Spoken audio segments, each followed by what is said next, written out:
Uma startup, né, ela começa, né, com um empreendedor ou empreendedora tendo um lampejo intuitivo e uma ideia.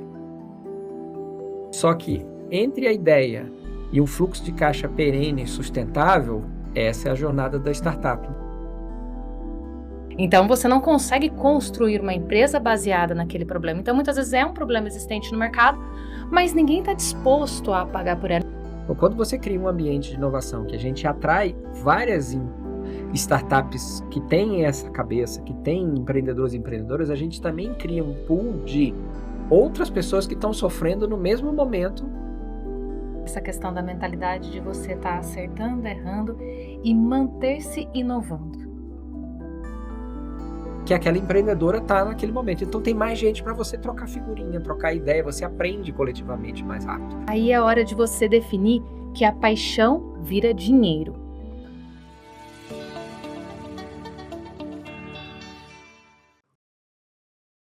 Olá pessoal, sejam muito bem-vindos a mais uma edição do Planck Talks. Eu sou o professor André Guadalupe, cofundador e diretor do Colégio Planck.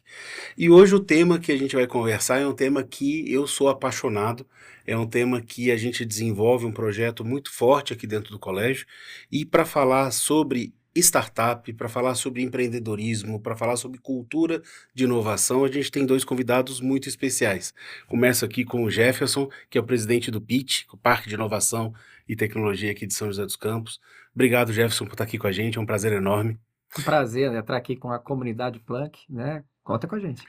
E a Flávia Quintanilha, que é executiva, 18 anos, com experiência na área de varejo, indústria, consultoria e hoje CEO da NIC Saúde, que é uma plataforma de jornada digital do paciente. Obrigada, Flávia, por estar aqui com a gente também. Obrigada, professor, pelo convite. Bom, gente, essa é uma pauta que, para você que está nos assistindo e acompanha um pouco os projetos do nosso colégio e que está antenado no que está acontecendo no mundo, é algo muito importante para o desenvolvimento de uma cidade, para o desenvolvimento de uma economia, que é o empreender, que é a mola impulsionadora da economia, que são os negócios, em pequena, média ou grande escala. É isso que faz movimentar o Brasil, e em especial São José dos Campos, que é uma cidade que tem uma cultura empreendedora, uma cultura de inovação muito forte. E aqui no colégio a gente valoriza muito essa capacidade e estimulamos muito que os jovens tenham uma postura empreendedora. Porque muitas vezes ele pode não empreender, mas se ele tiver essa cultura empreendedora, esse espírito empreendedor, ele vai ser um profissional muito mais competente, muito mais versátil. E aí, vamos falar um pouquinho sobre isso com uma empreendedora e um especialista do ecossistema de empreendedorismo, né, Jefferson? E aí, Jefferson, vou começar com você, e aí a Flávia vai complementando. Define para a nossa audiência o que é uma startup. O que é uma empresa para ser batizada de startup? O que diferencia uma startup de uma empresa comum, de um colégio, de um supermercado, de uma empresa, entre aspas, comum, né? Mas o que é uma startup? Startup não é um termo novo, é um termo antigo, né? Mas nesses últimos anos ele tomou uma seguinte aparência, né? De um modelo de um negócio digital que está começando, né? Que ainda não tem muito claro quem são os seus consumidores, qual é o serviço que você vai oferecer. Isso é bem desde o início. Mas na prática, startup quer dizer o início, né? É o início de qualquer organização, de qualquer grande empresa, média, pequena. Ela começa em algum ponto na história, né? E nesse momento que ela começa é onde a gente pode chamá-la de uma startup. É uma empresa que está começando. Eu costumo brincar de que uma startup, né, ela começa, né, com um empreendedor ou empreendedora tendo um lampejo intuitivo e uma ideia. Só que entre a ideia e um fluxo de caixa perene e sustentável, essa é a jornada da startup. Então, a essa fase, né, de se firmar e se estabelecer no mercado, é a fase de uma nova empresa, que pode ser de base tecnológica ou não, que pode ser digital ou não, que a gente dá o nome de startup, em minha livre interpretação. Não necessariamente precisa viver um crescimento exponencial ou ter Não, potencial claro que não. de um crescimento exponencial. Não, isso faz parte de toda a cultura que foi criada, é aquilo. Se você quiser ser um jogador de futebol, o que você vai querer ser? Um Neymar, um Messi, um Cristiano Ronaldo, certo? Certo, mas a grande maioria dos jogadores profissionais de futebol não são isso. Mas têm suas carreiras, têm os seus salários, pagam suas contas, fazem sua família crescer, Vivem disso. vivem disso, exatamente, entendeu? Então a gente, claro, Você sempre tem aqueles casos mais estratosféricos, o cara que ficou bilionário com não sei quantos anos de idade, mas tudo faz parte do, vamos dizer assim, do folclore que envolve isso. O grosso, a grande maioria das empresas, o que elas querem é, a empreendedora ou empreendedora, ela quer poder viver daquilo que ela teve aquela ideia. Que está muito associado ao seu propósito, né? Flávia, como é que você, como uma empreendedora, entende disso e compreende esse conceito? Como empreendedora, o que a gente sempre viu como startup desde o momento da ideia, do insight, são 3 bases para e acho que são pontos de vistas diferentes, mas um deles é: eu preciso para eu ser startup, eu preciso ter um produto escalável. Se eu estou numa prestação de serviço, se eu estou num modelo de negócio tradicional, em tese eu não sou uma startup, então eu tenho que ter um produto que ele possa escalar. Ele pode ser um hardware, ele pode ser um software, mas, ele precisa ter essa perspectiva do escalável. Tá. E existe também uma questão de o quanto você está sendo inovador dentro do mercado de trabalho. Eu abrir uma fábrica de software hoje, não significa que eu sou uma startup, significa que eu estou abrindo um novo negócio. Mas quando você endereça um problema do mercado, você tem um insight, e isso não precisa ser teoricamente algo extremamente disruptivo. Eu vou criar o campo de força, eu vou criar a inteligência artificial para fazer o diagnóstico sem nenhum profissional, por exemplo, a gente que está na área da saúde. Mas você consegue fazer inovação incremental ou disruptiva dentro de processos, de fluxos, que você consegue mudar a mentalidade. Então, acho que a startup ela tem muito esse core, esse propósito de questionar um problema, de ter desconforto do modelo tradicional de operação. E a partir disso, existe todo um processo de ideação até você colocar ela num fluxo escalável que, dependendo da escala do mercado, não necessariamente você precisa se transformar num unicórnio, ter 400% de crescimento no ano, mas o mercado espera um crescimento acelerado, né? E eu acho que é muito importante a gente ter esse pé no chão de falar assim, você precisa ter, acho que essa mentalidade está mudando porque a gente precisa ter um crescimento sustentável para que você consiga fazer uma inovação que o mercado possa consumir, porque a inovação tem de quem está inovando, que são as startups, né, os parques que estão fazendo o processo de inovação, e das empresas e do mercado consumidor que está consumindo a inovação. Porque você falou que é um conceito antigo, mas quando que começou a popularizar? Porque eu estou no mercado de educação básica há 31 anos. E talvez, ou eu comecei a prestar mais atenção nesse termo, ou eu ouvi esse termo mais presente nos últimos 15. É isso É mesmo. mais ou menos isso? É mais ou menos isso. O Tem- tema é tem- bem mais antigo. É desse século, então, o conceito de startup da forma como a gente está Sim, vendo hoje. exatamente o que a Flávia está falando, né? E o que ela disse é exatamente isso. Tipo, existe toda uma métrica para quem quer investir nesse negócio, não quem começou o negócio, né? Uhum. Mas para o ecossistema de capital em volta, que existem todas umas referências ou E padrões que você expectativas, quer. né? Isso. É. Porque na prática é o seguinte, isso funciona com grandes organizações, né? Quando você faz uma aquisição de equity numa empresa, o que você quer? Você quer ela vinha numa taxa determinada de crescimento, ou seja, ela tem uma perspectiva de geração de fluxo caixa futuro, tá? Só que você acredita, por algum motivo, que você analisa, olha, investe, vai colocar dinheiro, vai colocar o que seja, de que você consegue mudar a curva desse fluxo de caixa. Então, você vai conseguir gerar um delta. Então, quando você está fazendo a compra de um equity, você compra por um preço baseado num fluxo de caixa e você acredita que você vai conseguir acelerar e isso vai gerar um adicional e lá na frente, quando você for desinvestir, essa diferença é o que você vai embolsar. Sim, isso a gente vai falar já, falar um pouquinho sobre os modelos de investimento, mas então, para quem está nos assistindo que não é tão especialista nisso, talvez uma empresa deixe de ser startup quando ela já está num fluxo de caixa estável e já está operando. Ou ela vai ser batizada de startup o resto da vida. Olha, Ou não existe uma lógica, a partir de Não. hoje você não pode mais usar esse não termo. existe uma definição precisa, mas você sempre vai ter aquelas empresas que começaram como uma startup. Tá. Que é um pouco da definição que a Flávia exatamente escreveu. Porque a gente viveu nesses últimos é que o tempo está passando muito rápido, né? Mas quando você pega Google, as redes sociais, eles trouxeram esse conceito da escalabilidade e o digital, os aplicativos no celular, que você faz uma coisa, de repente você já tem facilmente 1 milhão de pessoas usando aquela ferramenta para alguma coisa. Que aí ganhou essa escala global, porque Isso. antes você tinha escalas muito regionais, muito pouco, cresciam pouco. E hoje você pode fazer um projeto em São José e ter clientes no mundo inteiro. Então, isso dependendo da solução que você busca. E, ok, e aí, como é que as pessoas. Eu queria voltar lá nesse processo de ideação que você citou, Flávio, porque tem a estrutura, eu gostei muito dessa definição que você colocou da vida da startup, tem um insight, tem um momento ali de epifania, falando, não, vou fazer isso aqui, e aí você tem uma jornada até que ela gire sozinha, fique de pé. E esse é o grande desafio. Mas em que momento e como que você vê, Jefferson, e você, Flávia, que é uma empreendedora e que vive num ambiente de empreendedorismo, como que as pessoas começam com as ideias? E essa ideia, como é que ela pode buscar soluções para colocar essa ideia de pé? Olha, eu acho que assim, quando você começa a empreender, o primeiro gatilho é você encontrar um problema e ter uma paixão para querer resolver aquilo. Uhum. Eu acho que a paixão é a palavra certa para esse momento de ideação. E pelo problema, e não pela solução. Exatamente. Mas isso é algo que você vai descobrir ao longo do tempo, Entendi. um pouquinho mais para frente. Primeiro você agarra e fala assim, cara, por que que isso está acontecendo dessa forma? Se pode acontecer de forma diferente.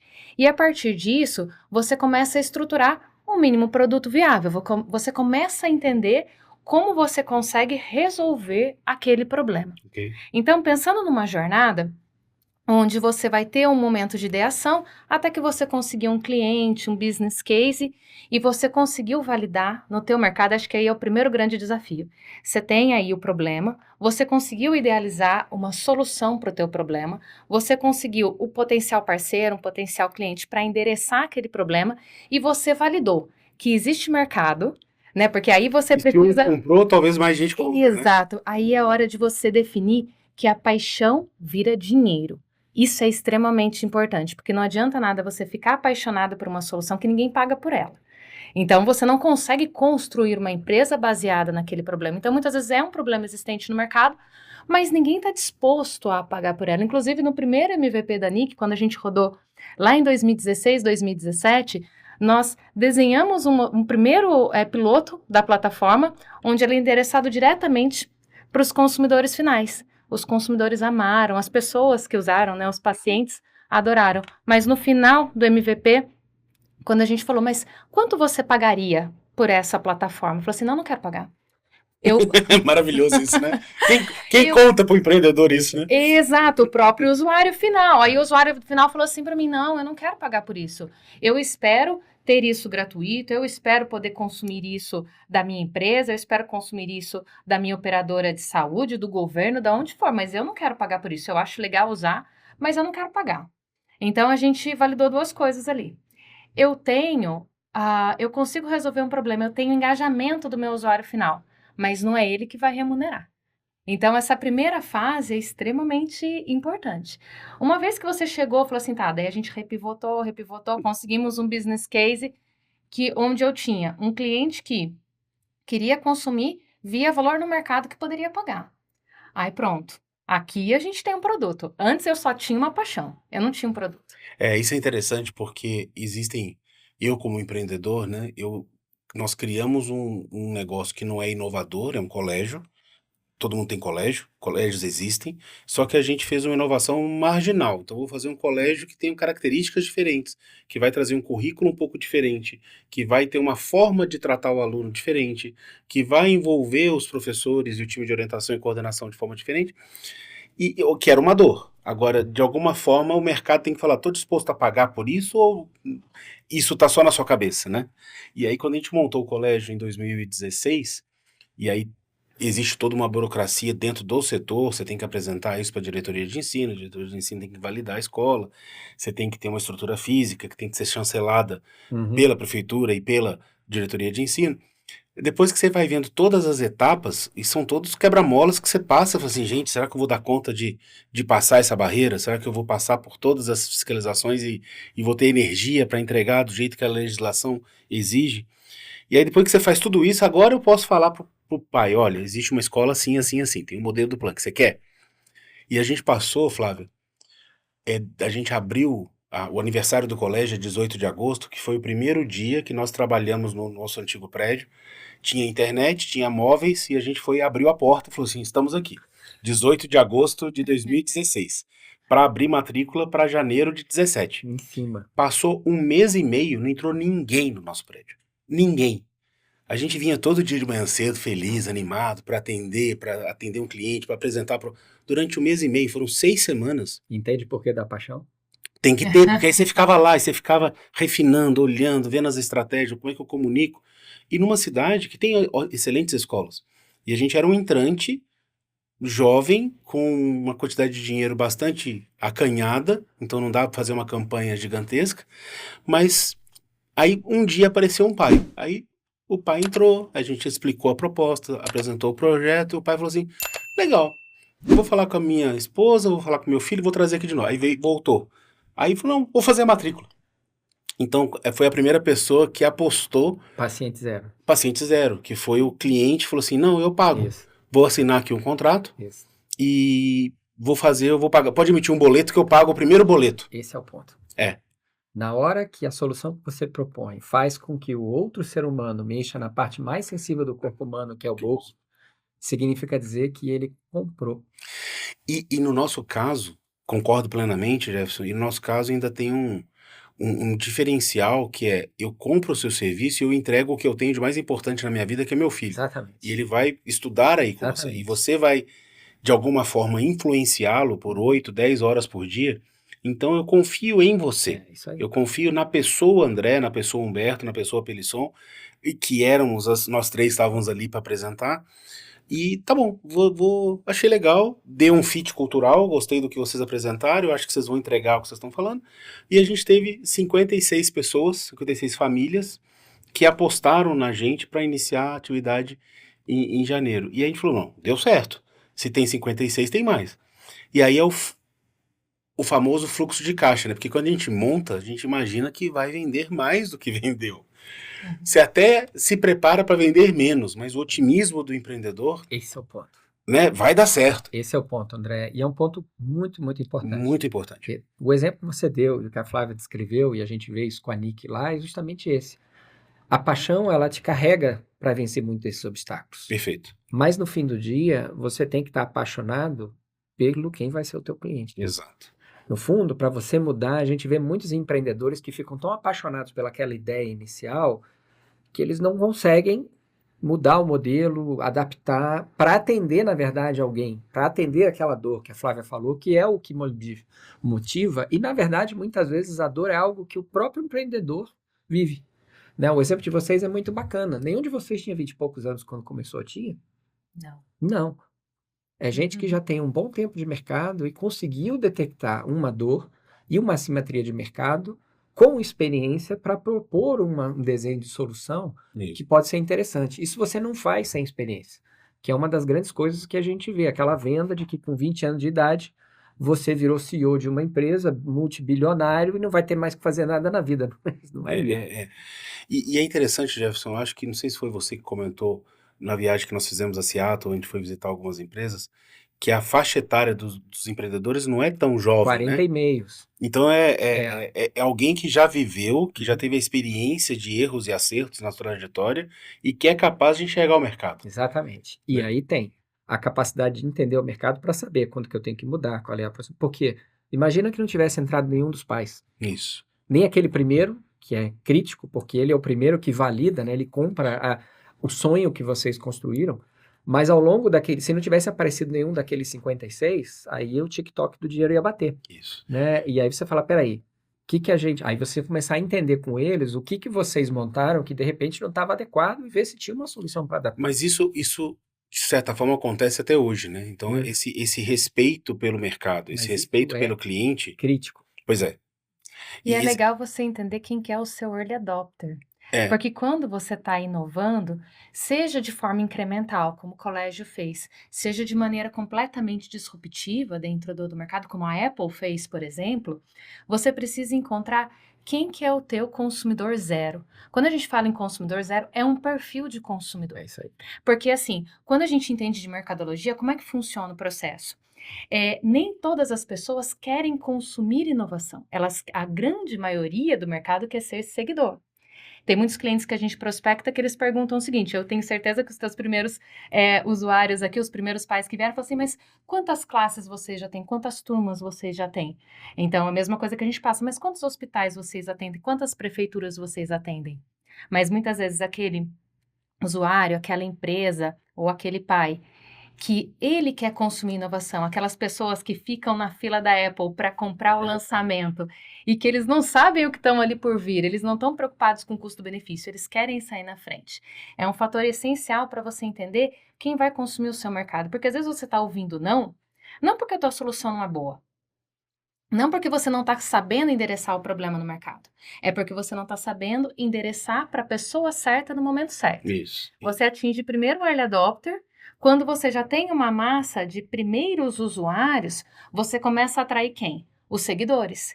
É quem precisa de uma validação. Olha, você já está no município tal, então eu quero entrar. Você já está no hospital tal, então eu já quero entrar. Você já tem tantas turmas, então agora eu quero fazer parte desse Isso. projeto. E acho que tá atento a essa demanda, a entender esse público.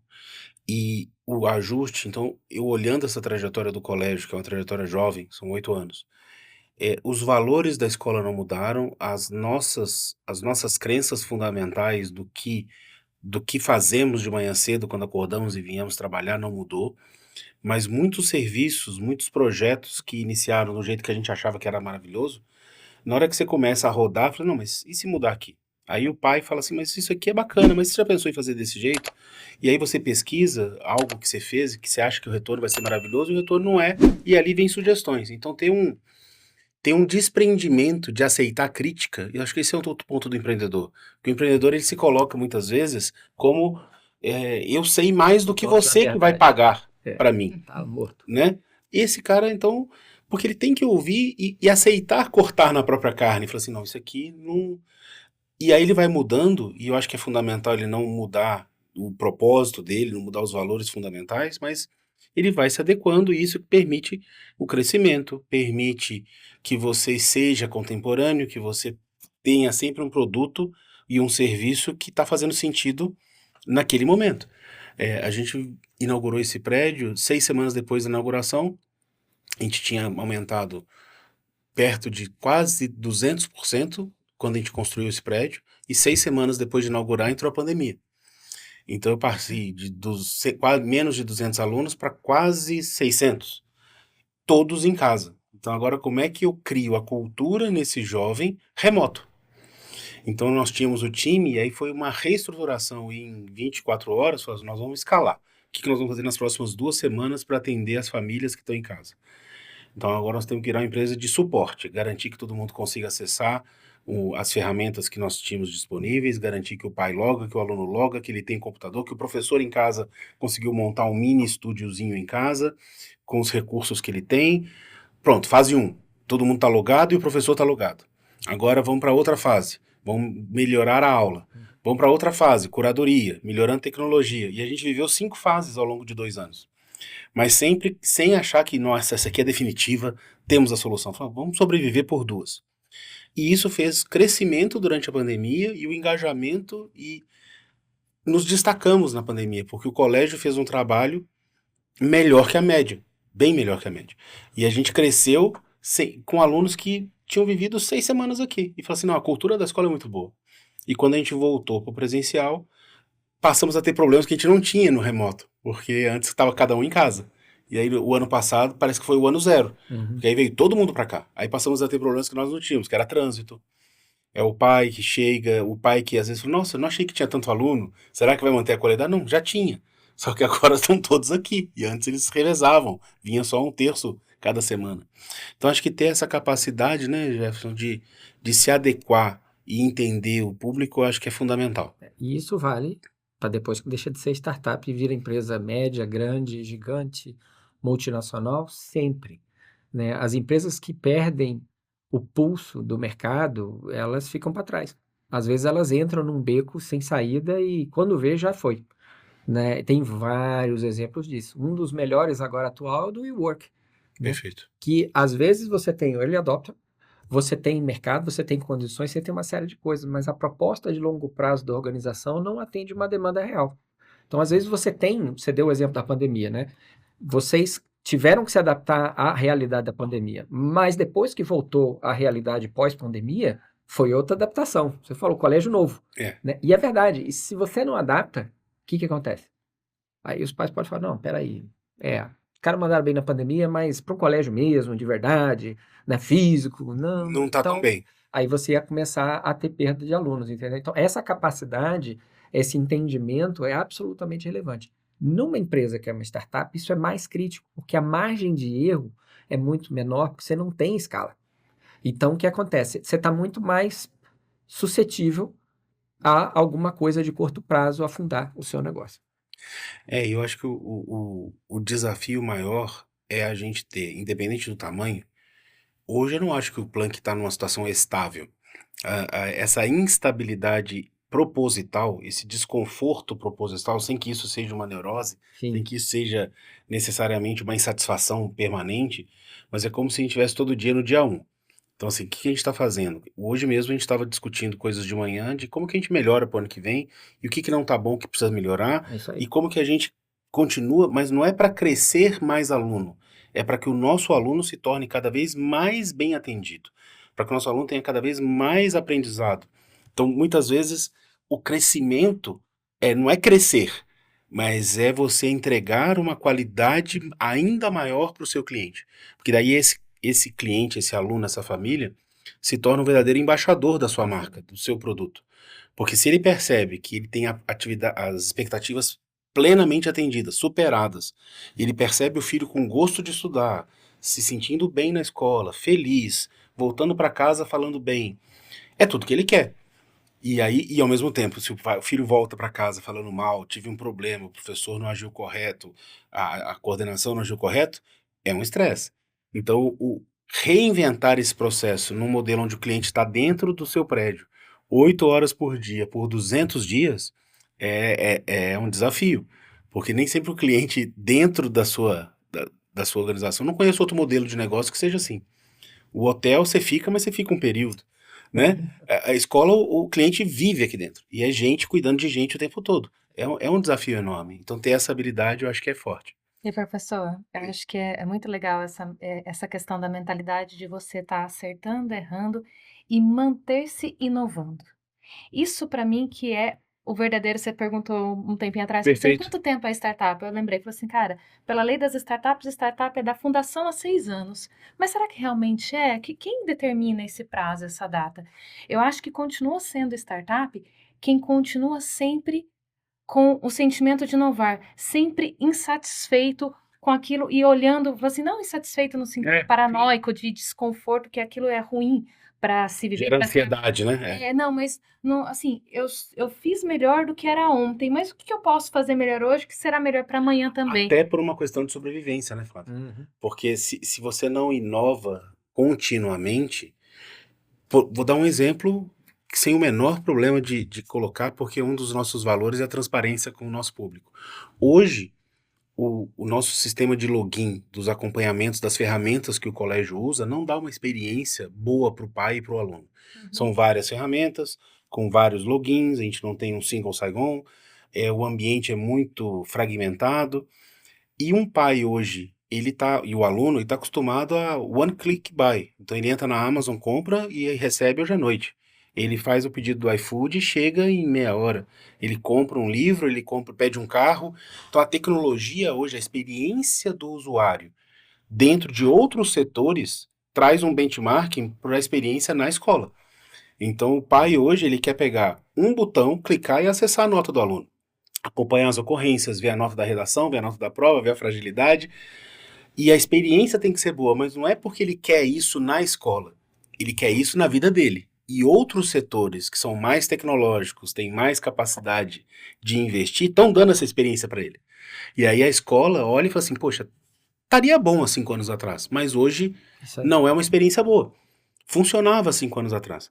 Se não fosse todas essas outras empresas, continuaria sendo uma experiência boa. Só que a referência mudou. Ele tem ótimas experiências que ele quer também na escola. Ou seja, startup ou não, vai ter sempre alguém de olho no seu consumidor. Exato. Se Que você tá não consumindo. mantém relevante a Exato. tua oferta de valor, ele muda. Exato. Né? A gente já viu acontecer isso em vários. Na verdade, a teoria de produtos substitutos é exatamente essa.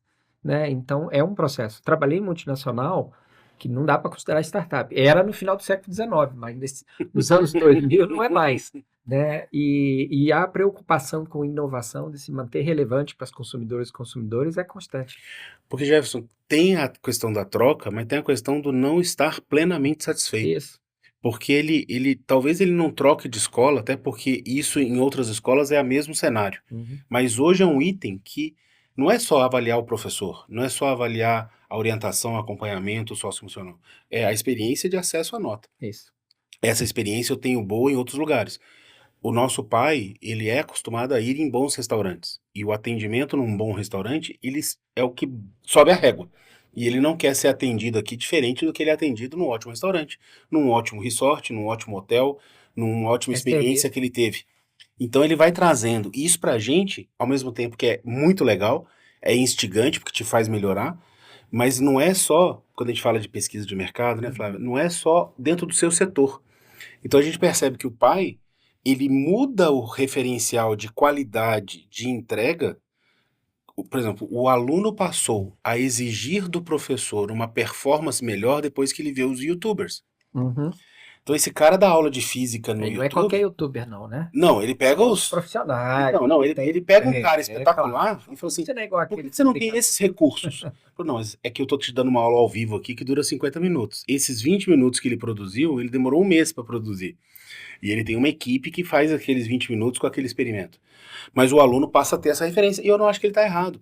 Porque essa é a referência de qualidade. Isso que me engaja. Eu assisto aqui e gosto. Sabe qual é o problema? O problema é na hora que uma startup aparece uma concorrente no mercado que consegue oferecer. Pronto. Esse é o ponto. Aí ela rouba o mercado. Isso. Esse é o ponto. Mas é a lógica normal de mercado, né? Eu acho que uma outra coisa interessante para a gente trazer disso, na linha do que a Flávia falou, é esse período, né, indeterminado de tempo com essa mentalidade do empreendedor e da empreendedora tem que ser para sempre. Mas vai ter uma fase de um negócio onde a pessoa vai estar mais preocupada em ritos e ferramentas para construção e consolidação de escala, que é diferente do momento onde você está validando a sua solução, conseguindo os primeiros clientes e tal. E aí não tem. É o famoso Vale da Morte. É o Vale da Morte. E não tem. E são caminhos muito diferentes. Porque eu acho que a gente está trazendo esses pontos e eu vou deixar explícito aqui a mania de professor, né? Independente do negócio que você tenha, da área que você atue, isso vale. Se você é dono de um comércio, se você é dono de um serviço, se você é dono de uma clínica médica, se você é uma clínica dentária, isso que eu tô falando que acontece no colégio, acontece com todo mundo. Isso. A expectativa está cada vez mais alta. E grandes empresas, inclusive, definem, né, que querem uma cultura empreendedora na empresa e começam a avaliar os funcionários por comportamentos de empreendedor, que são esses que a Flávia narrou. Eu posso estar desatualizado, mas há um tempo atrás falava-se muito do livro vermelho do Facebook, né, que era um livro de cultura, e um dos conceitos lá é a gente tem que inventar o que eventualmente vai nos substituir.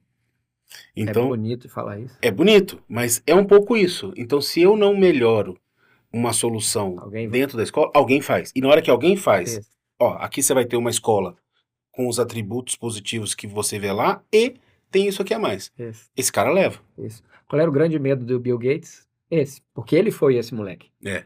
Ele que quebrou a lógica. Tem todas as histórias e tal. Sim. Mas você lê o livro dele, ele comenta. Qual que era o grande medo nosso quando eu tocava Microsoft? Era aparecer um outro moleque em uma garagem, criar alguma coisa que a gente não viu e tornar o nosso negócio relevante. Isso. E aí nasce uma Apple.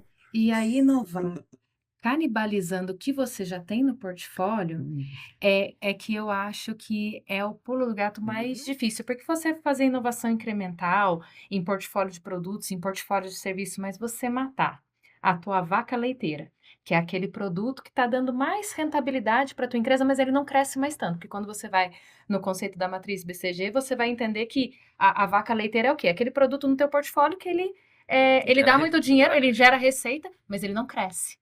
O produto estrela é o quê? Aquele produto que ele tem um grande potencial de crescimento, mas ele ainda não gera caixa. Aí você tem que tomar uma decisão. Falar assim, olha, esse é o meu produto estrela. Esse é o produto que eu vou ganhar muita receita lá na frente. Só que esse produto estrela é o produto que vai matar a minha vaca leiteira. Ter a coragem de matar a vaca leiteira em prol. E daí é onde a gente vê grandes cases no mercado que tentam segurar o movimento do mercado para não perder a vaca leiteira. Tem um exemplo bom desse na nossa cidade. Conta aí pra gente como foi. Kodak. É, A Kodak exato. teve na mão. E era Isso. exatamente esse. É uma empresa gigante, né? Era exatamente isso que a Flávia acabou de narrar. E eles optaram por segurar o E a mercado, câmera digital foi inventada lá dentro. E eles seguraram. entendeu? Mas, volta agora no filme. O empreendedor é um empreendedor que está 3, 4, 5 anos trabalhando na startup dele, etc., fazendo o negócio tracionar, pressionado financeiramente, porque a paixão envolve a família, né? Existe todo o lado aqui que ninguém fala do empreendedorismo, que é os riscos que se tomam, relação familiar, filhos, ou seja, você tem as contas para pagar. Pressionado nesse contexto. Então, realmente é muita coisa que joga, vamos dizer assim, são muitos os obstáculos, como você narrou. Mas tem que ter o sangue frio. E é interessante, né, Gerson? Porque quando a gente. Isso é uma história que a gente já contou algumas vezes aqui, que quando a gente começou o Planck, a questão do fluxo de caixa era algo que a gente não tinha absoluta consciência que seria tão importante. No Excel aceita tudo, né? Então o Excel tava lindo. Aí chegou um momento que a gente precisava de mais dinheiro, porque aquelas 56 famílias não pagavam o nosso custo de operação. E o dinheiro que a gente já tinha colocado meio que acabou. E aí a gente teve que pegar mais dinheiro. E a gente não abriu para investidores. Então a gente foi pegar um dinheiro mais fácil ali no mercado. E nisso eu tive que chamar minha esposa. Falei, então, Aí, amor, senta aqui, assina aqui esse termo, que se der tudo errado, a gente perde todo o perde a patrimônio. casa. E ela fala assim, eu tenho opção? Eu falo assim, tem. Óbvio que tem, mas não. Aí ela, tá bom, vou assinar. E deu tudo certo, Ainda bem, se deu mas sal lascado. nossa, total. Mas repara, é que era um risco muito calculado, Sim, mas é um bom exemplo. mas é um exemplo Perfeito. porque você envolve Uhum. as pessoas que você Isso. ama, que você é responsável por conduzir. Eu tinha 2 filhos, tenho 2 filhos pequenos, na época menores ainda, mas é um momento que você fala assim, poxa, não deu, mas eu vou continuar insistindo porque eu tenho certeza que isso vai dar certo. E que isso vai voltar, e que isso vai prosperar. E eu acho que é o X, é até a paixão, mas você falou muito bem, né, Flávio? É transformar essa paixão em dinheiro. E É negócio. transformar isso em negócio. Isso. É alguém... Não é uma transição fácil. Não é. Porque são outras competências aí Perfeito. que vivem as possibilidades de você ter outros sócios com você no negócio, né? O que é muito complicado às vezes nessa fase é quando bate o nervoso, o desespero, que seja, que é o normal, e você vê empreendedores e empreendedoras abrindo mão de equity, ou seja, de participação no seu negócio muito barato, Pronto. né? E aí ela começa a abrir mão de controle da operação. E eu já vi 500 coisas, mas o clássico é, não, mas eu vou botar um dinheiro na empresa, eu tenho uma carteira aqui de clientes, e aí, né, é o canto da cereja de que vai gerar receita. Em geral, não é assim que acontece. É o Ou, tipo de aí, proposta que a gente mais recebe. Falou assim, olha, me traz o seu equity porque eu consigo gerar para você muitos novos clientes. E o legal da gente estar dentro de um parque de inovação é porque eu não preciso aprender sozinha. Quando a gente veio para cá em 2021, a gente começou a idealizar a NIC em 2016 com uma dor pessoal, né? E aí, com todo o conhecimento de mercado que a gente tinha em saúde, a gente começou a falar assim, não, a gente olhamos para o mercado de saúde e falou assim, cara, se eu conseguir fazer perguntas para você, eu consigo gerar modelagem preditiva de dado de saúde para você não adoecer. Quanto que isso custa? Eu consigo resolver muitos problemas do sistema. A paixão, quanto isso vale, né? Eu consigo resolver muitos problemas do sistema. Mas para a gente chegar desse conceito de entender o processo e tudo mais, até chegar num modelo onde eu tenho que, agora eu preciso escalar mercado, agora eu tenho que olhar para finanças, eu tenho que olhar para fluxo de caixa, eu tenho que entender modelos de participação, eu tenho que entender gestão e liderança de pessoas, e aí entra um capítulo à parte, porque você gerenciar pessoas em qualquer business, eu acho que é extremamente desafiador, porque você tem que ser inspirador e ao mesmo tempo trazer performance, né? Mas no mercado de inovação, você busca pessoas também inovadoras, então é um perfil muito específico para você conseguir gerar esse modelo E sustentável. muitas vezes sem um contra-cheque atraente, né? Ainda mais no início, Por porque como isso é que que é você o vai trazer? específico. Exato. São pessoas Estar junto. que querem trabalhar com esse tipo de coisa. Porque quando a gente fala É uma carreira, de é uma investimento, especialização de carreira. sim. A gente falou um pouquinho no início, Jefferson, eu queria que você explicasse um pouquinho o que que significa, o que que são investidores de startup e quais são esses investidores nas diferentes fases que uma startup vive. Tá bom. Explica um pouquinho para a gente, para quem está nos assistindo, modelagem de investimento. O que que é investir numa startup? Primeira pessoa que você começa a pedir dinheiro é Para os pais, para os e a amigos. esposa, no seu caso, né? São as famílias, é aquele que, pô, me ajuda aí. Ele vai te ajudar não porque ele acha que o modelo do teu negócio, porque tem, não, é porque seu filho, Isso. entendeu? São os 3 Fs, né? Exatamente. Aí são aqueles três. Depois disso, existe a figura do investidor anjo, que é alguém que vai trazer o conhecimento. Em geral, é pequeno esses tickets, mas são empresários, empresárias, executivas, gente com mais dinheiro que fala, poxa, eu gostaria de participar desse movimento, eu gostaria de Nesta estar fase envolvido. inicial, porque ainda é barato colocar dinheiro ali. E tem muito pouco, não apenas uma questão de, olha, vai me dar o resultado depois, mas ele quer fazer parte disso. Ele quer fazer parte de inovação. Ele Ele tem quer. um pouco da paixão também, que é o que a gente É o chama do smart smart money, money. né? Exatamente, tá? Depois, e aí tem várias coisas aí na frente, são o que a gente chama dos fundos de venture capital. Tem vários níveis, né? Que vão capturar. E aí é aquela lógica que a Flávia explicou no início, né? Na lógica do quão rápido você consegue escalonar o seu negócio, quão rápido você consegue, né, fazer isso acontecer de forma que eu tenha uma estratégia de entrada e de saída da organização. Ele não está olhando ser um sócio do teu negócio a longo prazo, mas ele está olhando é uma lógica muito fria de análise de negócio financeiro. Lógica de análise de capital. Falou assim: olha, se eu pegar o meu capital e colocar na bolsa de valores, eu tenho risco, eu tenho um ganho. Se eu colocar em renda fixa, eu tenho risco, eu tenho um ganho. E o mercado de startups, por exemplo, ele entra com uma lógica de capital. Então, quando a gente chega para conversar com o investidor, Tem que ser muito maior para valer o risco, né? Porque o E, risco é o maior de todos. o risco ele é muito grande. e aí vem a questão toda de a gente cunhar esse termo de startup nesse período de 15, 20 anos. Por quê? Né, eu trabalhei com M&A lá atrás, Uhum. né, e qual que era a lógica? Se você quer comprar um supermercado, né, ou qualquer coisa física, normalmente você faz uma avaliação sobre geração de fluxo de caixa daquela empresa e você paga o que a gente chama de um múltiplo. O múltiplo pode ser 6 vezes, 7 vezes. Então você vai pegar a geração de lucro daquela organização em um ano, multiplica por 5, 6 vezes, aí tem uma série de Que métricas. vai definir o que O valor. que é o valuation. Isso, Que é o exatamente. valor da. É. Só que com aquilo que você comentou de escalar rápido, de poder ter uma escala global, de uma série de coisas, os investidores começaram a pagar múltiplos mais altos em empresas digitais com maior potencial de escalar rápido.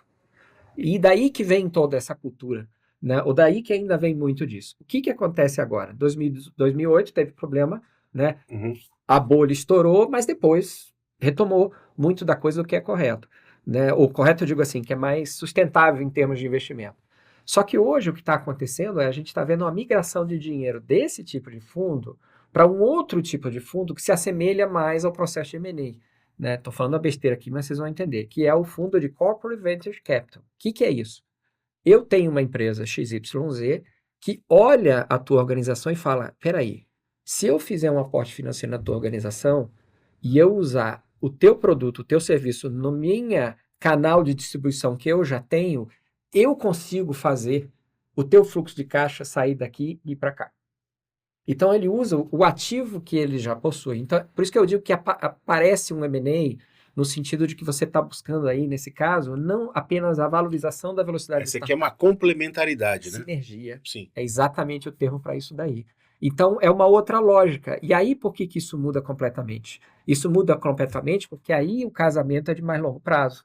Ou daí existe todo um processo decisório dentro dessa outra organização, que é mais complexo. É um outro tipo de investimento, mas a tendência, não só no Brasil como mundial, é de aumentar isso. Quem lidera esse movimento no Brasil são os bancos. E a Nick passou recentemente por um processo muito similar a isso, porque a gente acabou de receber um investimento, né, de um cliente, na verdade, que o que que ele viu? Ele já vem do segmento hospitalar, ele entende que a nossa plataforma, ele vai gerar valor, por isso que eu falei, similar não é Sim. idêntico ao que o Jefferson colocou. Ele gera valor para a instituição, para o crescimento da instituição, ele consegue contribuir com o crescimento da plataforma pela troca de informação e experiência, então gerou-se aí um processo de investimento e parceria.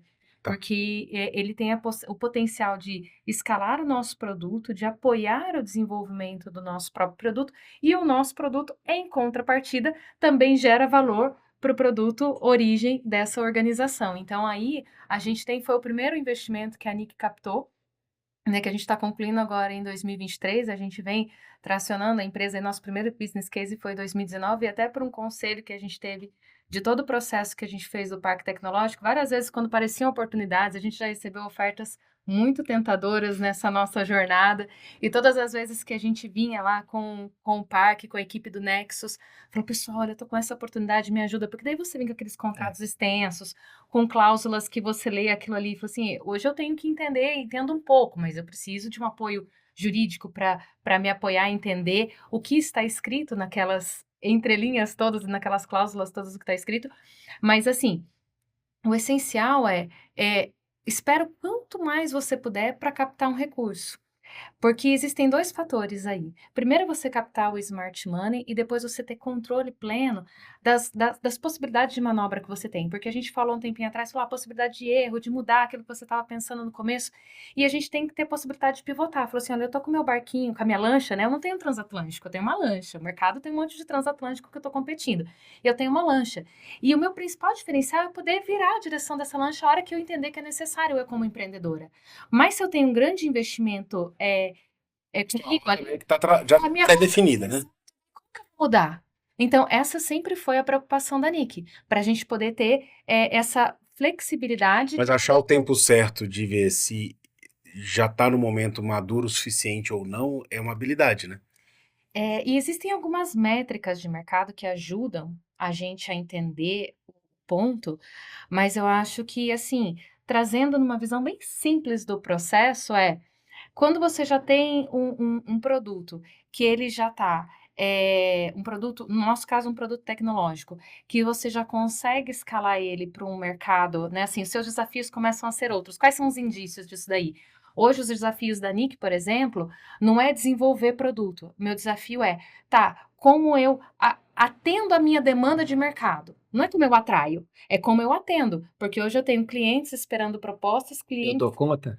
Eu dou conta? Exatamente. Então, Escala. É. você ter a infraestrutura aí, a perspectiva muda. Você não está tanto com olhar, sempre está com olhar no produto, mas você divide o seu olhar para, olha, como que eu vou estruturar processo de onboarding, SLA de manutenção de plataforma, cronograma de entrega, previsibilidade de prazos, modelo de proposta. Então, muda completamente o desafio, entendeu? Vai virando firme.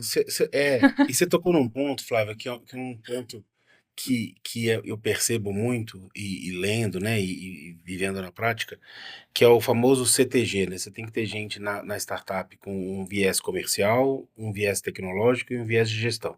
Quer dizer, você precisa ter ali. E como que eventualmente, o empreendedor ele não tem essa multicapacidade. Então, às vezes, ele é muito bom na venda, na captação, no comercial, ou ele é tecnicamente muito competente, mas ele não consegue ser bom no comercial, e também tem a necessidade, à medida que você vai crescendo, de ter gestão de pessoas, de ter liderança.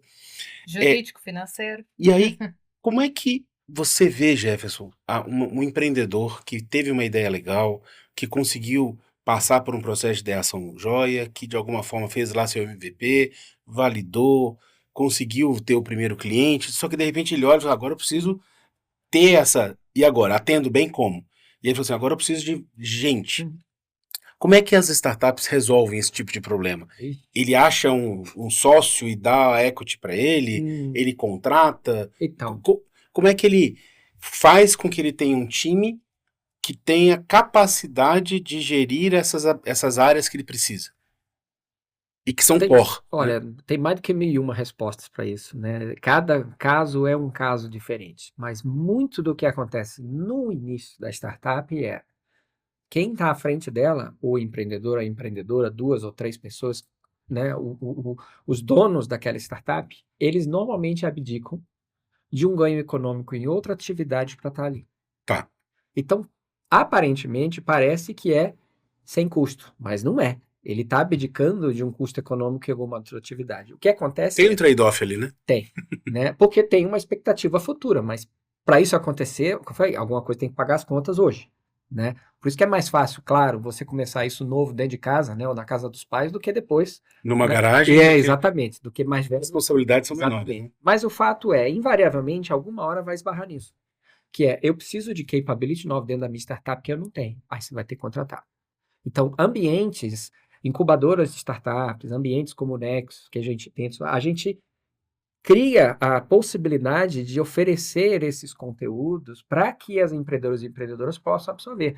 Mas vai chegar uma hora que ela vai precisar daquela escala ali dentro. E para criar aquela escala ali dentro, significa dizer que ela vai ter que contratar alguém. E aí vem o perfil que a Flávia falou, gente que gostaria de trabalhar com isso, que tem esse interesse em estar trabalhando numa startup e não numa grande organização, porque são modelos de negócio muito diferentes, etc, etc, mas vai existir a necessidade da startup de poder ter um fluxo de receita para poder bancar o custo desses profissionais, dessas novas capabilities que você está trazendo para dentro da organização. Então, tá tudo atrelado, né? É aí que chega o ponto, muitas vezes, e é o que a Flávia falou. Você vai tentando fazer isso de várias formas, só que às vezes chega numa situação que o degrau para ser subido, né, de É escala, alto. é tão grande que aí não tem jeito. Você vai precisar de alguma forma de financiamento, alguma forma de parceria, de sociedade, é o exemplo que a Flávia deu, né? E é interessante quando boa parte disso está acontecendo porque existe relação sinérgica. Porque, no caso, no exemplo que a Flávia deu, a empresa tem a agregar no fluxo de caixa da NIC e a NIC vai agregar no fluxo de caixa da empresa.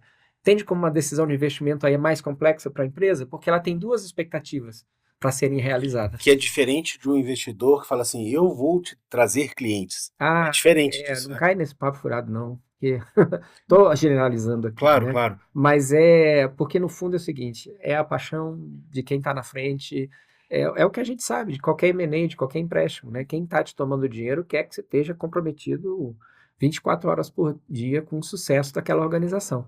Quando você fala de M&A, Jefferson, é um outro ponto, a gente está falando de startup, mas é inevitável a gente tocar nisso.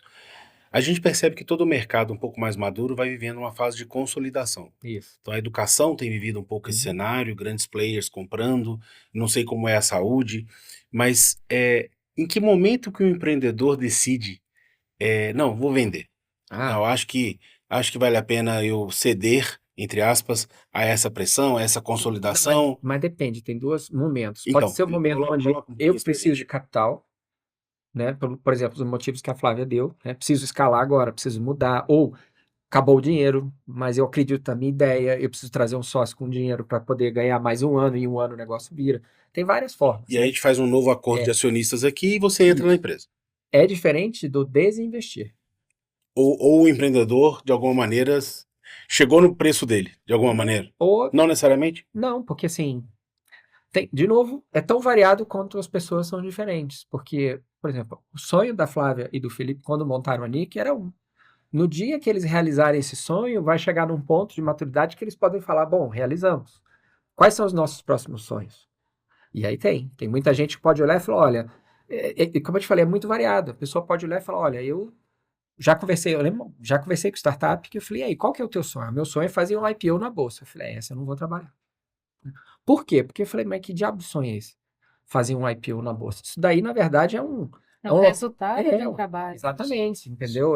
Então depende. Focado na coisa errada, né? Você falou daquela questão do propósito e a Flávia falou na questão da paixão. Então tem um momento onde se realiza e você pode chegar à conclusão que para aquilo chegar no mundo e continuar, a melhor coisa é você desinvestir do negócio e deixar uma outra organização tocar aquilo para frente. E aí, quem sabe você pode pegar aquele recurso e você tem uma outra ideia interessante, você já aprendeu o caminho. Porque não deixa de ser um... Dividir o equity da empresa não significa que você vai deixar de ter autonomia e estar liderando a empresa, né? O ponto de vista da Nick sobre esse aspecto é: a gente sempre deteve 100%, agora eu abri mão de 5%. né, do equity da minha companhia, mas a gente entende que para profissionais extraordinários do mercado, eu tenho que ter um equity de reserva para esses caras, porque quando eu encontro um Então, profissional esse é um ponto. fora da curva, Eu preciso. eu vou dar um share de participação para ele, eu preciso dar. Então, qual que é a nossa mentalidade? Tipo assim, eu fundo a empresa com 100% dela. À medida que eu vou trilhando os meus caminhos, eu posso entender o seguinte: estou encontrando profissionais excelentes no mercado, eu posso dar participação para Tem que ele. deixar um pool reservadinho ali, né? Exato. Aí eu posso ter um smart money, foi o primeiro passo que nós demos agora. Eu tenho um smart money, um investimento pequeno, com um alto processo de parceria. Aquela questão de possibilidade futura de ganho que vocês colocaram aqui, olha, me dá um equity que eu vou te dar, não sei quanto de venda, eu tenho contratos assim, mas o meu contrato ele só é efetivo a partir do momento que eu receber a venda. Então, olha, quando a gente chegar no ARR, que é uma receita anualizada, né, a gente faz a conversão. Então, é um ganha-ganha. Se você Direito de realmente. Você faz uma conversão de direito de compra. Então, você pode ganhar 3%, 5%, uma vez que você gerou a É. venda para mim. Agora, eu vou assinar um contrato, eu vou dar um share de participação Isso. antes, aí realmente, como o Jefferson falou, cara, sai fora dessa porque Talvez seja um dos grandes pontos importantes de um ambiente como a Nexus, né? Que é dar esse suporte jurídico, que dá esse aconselhamento para os empreendedores, de dar, Isso. ser ali uma pessoa que vai dialogar sem estar intrinsecamente envolvido no interesse do negócio. Isso. Então, meu papel aqui é ser um mentor do projeto, mas eu não estou envolvido, não é dinheiro meu que está aqui. E outra Isso é coisa, fundamental. quando você cria um ambiente desse, né, que a Flávia falou no início, na definição de startup, tinha tecnologia envolvida e tinha inovação. Por quê? Você cria uma proposta de valor, tem mais chance de criar uma proposta de valor diferenciada no Perfeito. mercado. Mais diferenciada de que outras soluções, porque é mais difícil fazer com essas duas coisas. Então, quando você cria um ambiente de inovação, que a gente atrai várias startups que têm essa cabeça, que têm empreendedores e empreendedoras, a gente também cria um pool de outras pessoas que estão sofrendo no mesmo momento que aquela empreendedora está naquele momento. Então tem mais gente para você trocar figurinha, trocar ideia, você aprende coletivamente mais rápido. Esse é muito do segredo, né? Nós estamos agora no 23º, 24º batch, né? E quando a gente chegou, né, a NIC era uma das empresas que estava incubadas, né? Junto com elas tinham mais ou menos 59. Hoje a gente já subiu esse número para 90 e a gente está caminhando na direção de chegar a ter 600 startups incubadas. Não é uma coisa de um dia para outro, mas a gente aumenta a escala.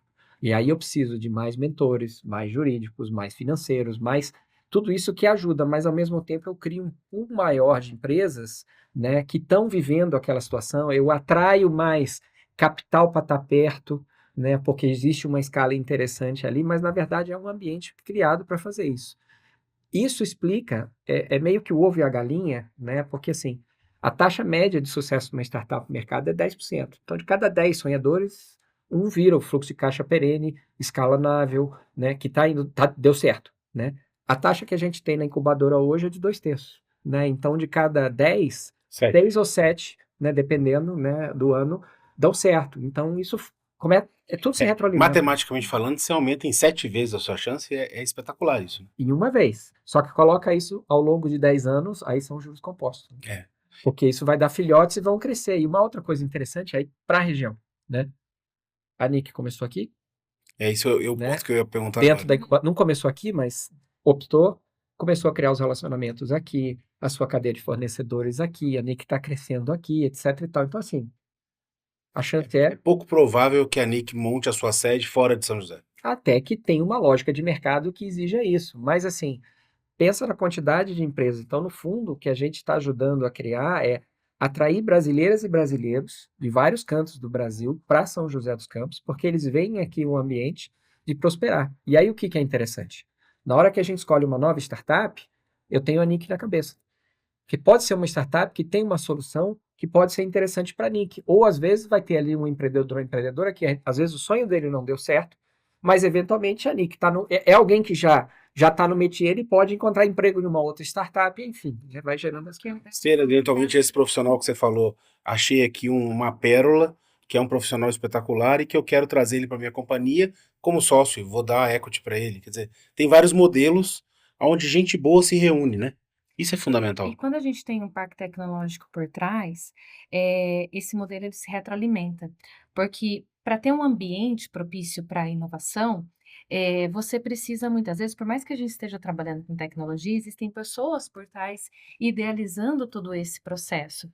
Então, o que eu vejo que acontece aqui em São José dos Campos, com toda a participação e todo o processo que o pitch, né, desenvolve esse mercado para nós, é isso deixa muito mais fácil a gente conseguir encontrar profissionais, atrair profissionais, para que a gente consiga gerar essas conexões e esses relacionamentos de forma que sejam sustentável para o meu modelo de negócio. Quer ver um exemplo legal? Tinha uma época que a gente estava com muita dificuldade em estruturar a minha esteira de desenvolvimento, porque eu comecei a escalar meu time de desenvolvimento e tinha tanta tarefa, estava todo mundo perdido, eu não sabia o que cada um estava fazendo. Aí eu entrei em contato com o time do Nexus, eu falei assim: "Ô Alex, ô Ale, tô com esse problema aqui, me ajuda". Falou assim: "Flávia, o Luiz da Fleet, que é uma empresa de logística, que também, né, estava ali no pool de empresas do parque, ele passou pelo mesmo problema. Quer conversar com ele? Sim. Troca uma ideia, para ver o que vocês conseguem, né, entender". Aí eu liguei para o Luiz, a gente se conversou, tal, que não sei o que, ele falou: "Flávia, eu encontrei um CPO, que é um Chief Product Officer as a Service, que é um cara que tem um tremendo estofo de mercado, que já atuou em diversos, Demanda, olha só. sob demanda. E ele me ajudou a resolver o meu problema. Conversa com ele, dá aqui o contato". Conversei lá com o Leandro Miranda, trouxe para ele e falou assim: "Flávia, olha, vocês estão com esse problema, outras empresas já tiveram esse problema, resolve assim, resolve assado". Daí a gente entendeu que era um modelo sustentável para nós.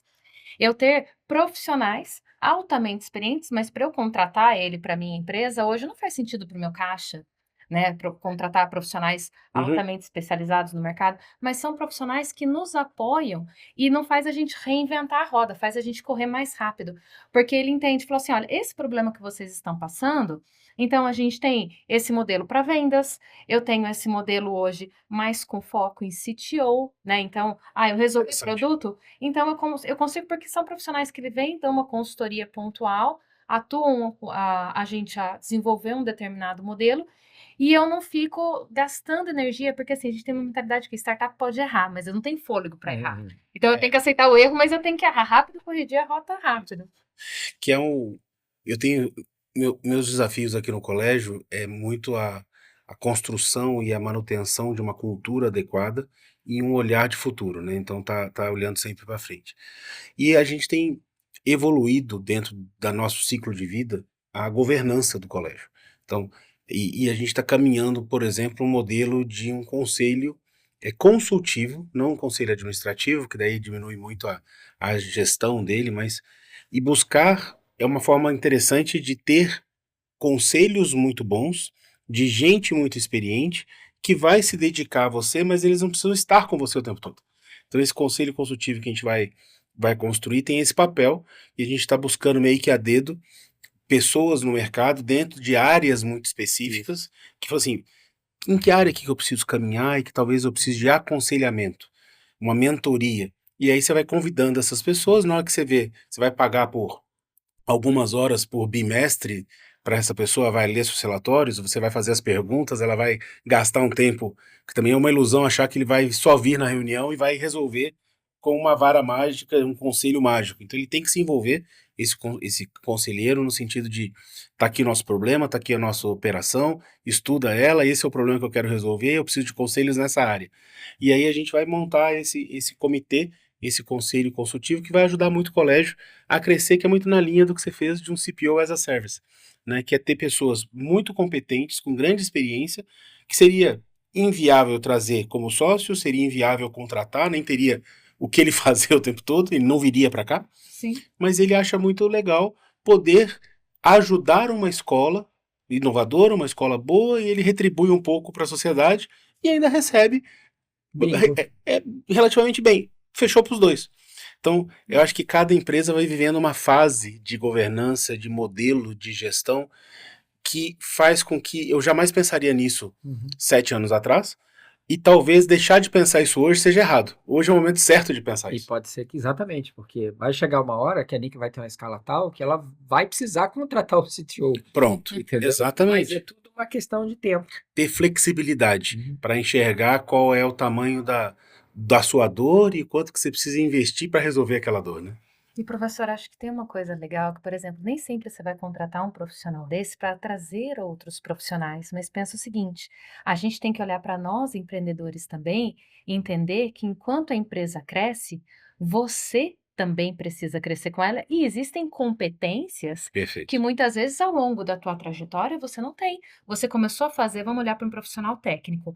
Ele começou a atuar Uhum. dentro de uma empresa porque ele dominava muito fazer o desenvolvimento de software, ele sozinho ele fazia muitas coisas, ele tem um pleno domínio daquilo. E agora que ele tem uma equipe e precisa coordenar pessoas, precisa montar planejamento estratégico, roadmap de produto, são outros desafios. Então, acho que a gente tem que olhar para as pessoas que a gente está trazendo, mas a gente também tem Tem que que ter olhar pra gente. uma autorreflexão e falar assim: olha, isso é uma tarefa diária. Porque você tem, à medida que a sua empresa cresce, você cresce e as pessoas que estão junto com você crescem com você, É, inclusive você mesmo. é porque você tem que dar.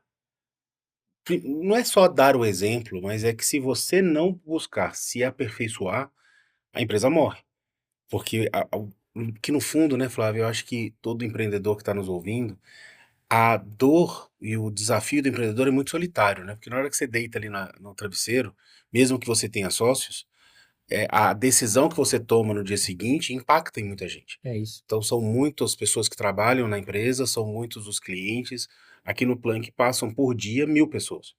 Então toda decisão que a gente toma tem um impacto muito grande. E essa uma pessoa tem mais 2 ou 3 que moram junto, então a gente está falando de 3, 4.000 famílias. A gente, quando monta o nosso calendário letivo, de certa forma, eu estou dizendo para as famílias que feriado ele pode viajar, que feriado ele não pode viajar. O calendário de provas que, se uma vez o Edgar Morin, que é um grande educador francês, falou assim: olha, as famílias não sabem, mas quando matriculam o filho numa escola, tá refém do calendário letivo da escola. Que horas acorda, que horas viaja, É qual o isso aí. calendário de prova, calendário de eventos, Onde vai morar? onde vai morar. Então a escola tem um papel muito forte. Então as decisões que a gente toma, e por isso que a educação executiva está crescendo tanto, né? A necessidade de muitas vezes reciclar ali os executivos, reciclar os empreendedores é fundamental. E estão surgindo até startups desta área por percebendo uma dor no mercado. Pessoal, o nosso papo aqui tá muito bom. Eu espero que vocês que estão nos assistindo consigam fazer a regra de três ali, a proporção entre os exemplos que a gente citou aqui, o exemplo da Nick, o exemplo do Planck, a experiência do Jefferson no pitch, e faça uma associação com a sua empresa, com aonde você trabalha, a área que você atua, e perceba que as decisões e os processos são muito semelhantes, e independente da área, as dores são muito próximas, e exige paixão, exige determinação, exige muito respeito pelo cliente, exige muito respeito pela família que está sonhando junto com você, com respeito com sócios, respeito com a sociedade. Uhum. Eh, eu me sinto muito responsável pelo que está acontecendo no colégio, em ponto de vista de impacto na sociedade. E o que você colocou, Jefferson, que eu acho que é um dos pontos mais importantes do pitch, que é construir na nossa região realmente um potencial de desenvolvimento, de geração de emprego, de geração de impostos, de qualidade de vida. Porque na hora que você passa a ter um monte de empresa resolvendo dores, e aqui, isso melhora todos os serviços. Porque todo mundo vai subir o sarrafo, todo mundo vai querer cada vez mais o botãozinho rápido, o acesso rápido, a qualidade rápida, e é assim que a gente transforma uma cidade. É assim que a gente transforma um estado, é assim que a gente transforma um país.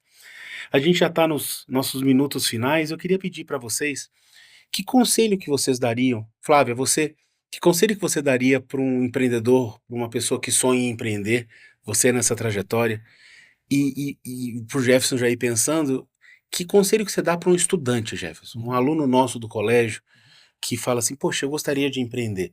Então, começar com você, Flávia, falando com os empreendedores, e vou deixar o Jefferson dando um recado aí para os estudantes. Bacana, eu acho que assim, quando a gente decide empreender, a maior competência que a gente precisa ter é resiliência. Porque a vontade de desistir, de abandonar o barco, de sair correndo gritando, às vezes é diária. Porque você está enfrentando desafios que existe um motivo para você estar fazendo aquilo ali. Porque é difícil. Se você está sendo inovador, se você está sendo disruptivo, se você está querendo fazer diferença no mercado, não é todo mundo que é capaz de fazer, e você vai enfrentar muitos problemas, de todas as ordens, de todos os tipos, de todas as cores. E O que faz a diferença de um produto dar certo e de um produto não dar certo é a capacidade que a gente tem de ser resiliente. Aceita quando você erra, coloca a mão na cabeça, pensa, reflete, corrige a rota, respira fundo e mantém sempre firme no propósito. Eu acho que uma coisa que a gente não pode fazer é desistir de todo o projeto que a gente está vivendo. E hoje, por exemplo, no final do dia, o que paga a gente de verdade, né? Aqui em São José, nós já atendemos mais de 400 mil pessoas pela nossa plataforma. Hoje no SAMU, se a gente acionar o SAMU e não soubermos falar a localização que a gente está, o SAMU consegue saber a nossa localização em tempo real pela plataforma da NIC.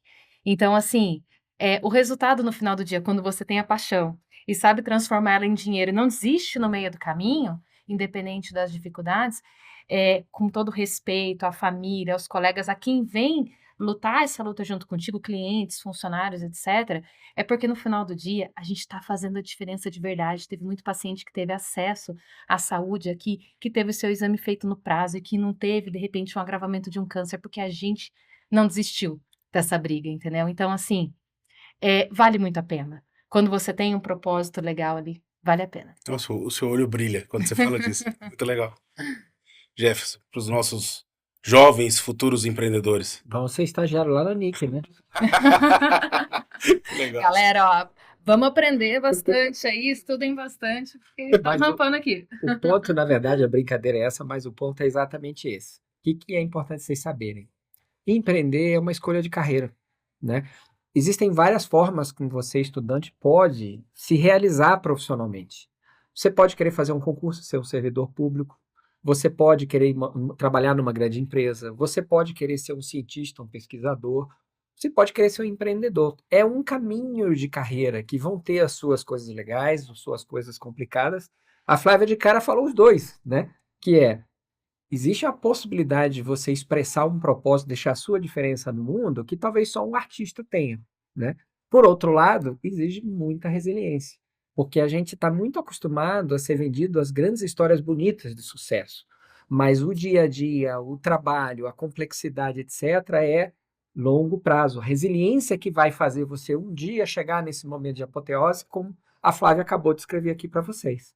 Lembra uma outra coisa, existem vários caminhos para você fazer um caminho de empreendedorismo, né? Hoje, graças a Deus, a gente está numa cidade que tem muitas startups. Então, vocês vão ter a chance, fazendo uma faculdade aqui na cidade, depois de ser estagiário em alguma startup dessa. Ou seja, é legal você poder experimentar, ver de perto, conversar com pessoas que estão fazendo negócio, conversar com pessoas que estão trabalhando em startups para ver se aquele é um caminho que bate com você. E lembra, é um caminho que, à medida que você ganha experiência e maturidade num desenho profissional, lá na frente você vai conseguir poder ter aquela ideia, mas não necessariamente você vai ter essa ideia assim que você se formar na universidade. Não tem regra, pode ser que sim, pode ser que não, mas é um caminho de carreira e nada como você ter a chance de poder ir experimentando ele, né, desde novo, né, desde os projetos, né, aqui no Planck de empreendedorismo, de começar a ver se aquilo bate contigo, né? O outro dia uma aluna me perguntou, faço administração ou veterinária? Lá na frente eu quero empreender na área de veterinária. Eu falei, qualquer um dos dois caminhos vai dar certo, né? Porque você sabe aonde você quer chegar. Por onde você vai trilhar, aí é uma escolha muito pessoal. É aquela máxima, né? A gente escreve o sonho a caneta e o caminho a lápis. É isso aí. Então a gente vai, é aqui e aí a gente vai ajustando. Olha, Flávia, foi um prazer ter recebido você aqui. Jefferson, já é de casa. Obrigado por estar aqui mais uma vez. Prazer. É um prazer enorme. Eu acho que foi um bate-papo rico e eu espero que a gente tenha colaborado com você que assistiu. Deixa aqui seu comentário, compartilha, manda o link para alguém que você acha que vai ser bacana ouvir o que a Flávia teve para dizer, o que o Jefferson comentou, o que eu falei aqui um pouquinho complementando. Mas o mais importante é que eu sempre falo nas minhas aulas, Jefferson e Flávia, que vai ter momentos que você vai ter que decidir pelos seus valores ou por mais dinheiro e que a gente sempre tenha processos éticos, que a gente sempre opte pelo caminho do trabalho, que a gente sempre opte pelo caminho do respeito, que a gente sempre opte pelo caminho de acordar cedo, dormir tarde, trabalhar muito, porque eu não conheço ninguém, e olha que eu conheço gente nessa vida, que tenha se arrependido de ser correto, ou alguém que tenha se arrependido de ter trabalhado ou de estudado. Nunca aconteceu, Jefferson. Nossa, estudei muito para a prova e fui bem, tô arrependido. Não, não existe isso. Existe o puxa vida. Se eu tivesse dado um pouquinho mais, eu ia melhor na prova. Se eu tivesse me dedicado um pouco mais, eu passava no exame. Se eu tivesse me dedicado um pouco mais, eu conseguia aquela vaga. Então não existe arrependimento do esforço. Existe o arrependimento de não ter se esforçado. Então vamos nos esforçar sempre, seja aquilo que você faz, que você coloca o seu nome embaixo, pode ser uma empresa, pode ser uma prova, pode ser um trabalho, pode ser uma redação.